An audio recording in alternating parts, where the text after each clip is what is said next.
Imamat pasal 3. Jikalau persembahannya merupakan korban keselamatan, maka jikalau yang dipersembahkannya itu dari lembu, seekor jantan, atau seekor betina, haruslah ia membawa yang tidak bercela ke hadapan Tuhan.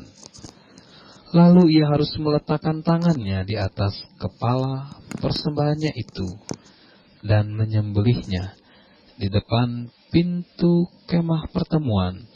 Lalu anak-anak Harun, imam-imam itu, haruslah menyiramkan darahnya pada mezbah sekelilingnya.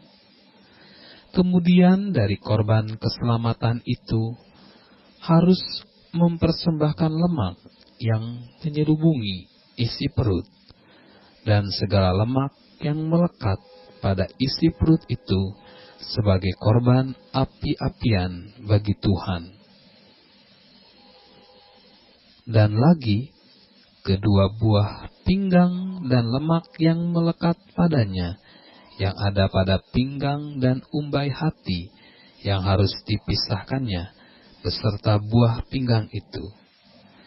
Anak-anak Harun harus membakarnya di atas mezbah, yakni di atas korban bakaran yang sedang dibakar di atas api, sebagai korban api-apian yang baunya menyenangkan bagi Tuhan.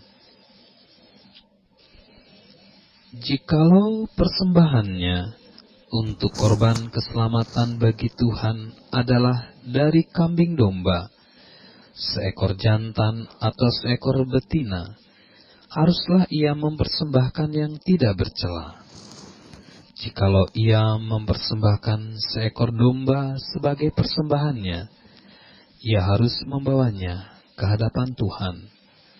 Lalu ia harus meletakkan tangannya ke atas kepala persembahan itu, dan menyembelihnya di depan kemah pertemuan. Lalu anak-anak Harun harus menyiramkan darahnya pada mezbah sekelilingnya.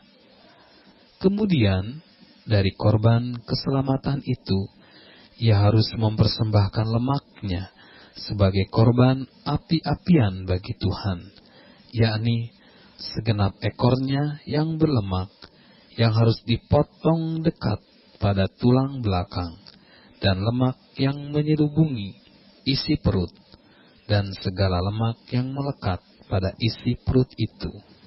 Dan lagi, kedua buah pinggang dan lemak yang melekat padanya, yang ada pada pinggang dan umbai hati, yang harus dipisahkannya beserta buah pinggang itu. Imam harus membakarnya di atas mezbah sebagai santapan berupa korban api-apian bagi Tuhan. Jikalau persembahannya seekor kambing, ia harus membawanya ke hadapan Tuhan. Lalu ia harus meletakkan tangannya di atas kepala kambing itu, dan menyembelihnya di depan kemah pertemuan. Lalu anak-anak Harun harus menyiramkan darahnya pada mezbah sekelilingnya.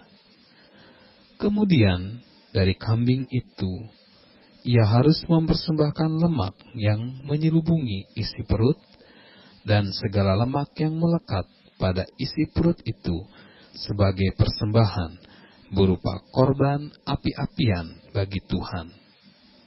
Dan lagi, kedua buah pinggang dan lemak yang melekat padanya, yang ada pada pinggang dan umbai hati, yang harus dipisahkannya beserta buah pinggang itu.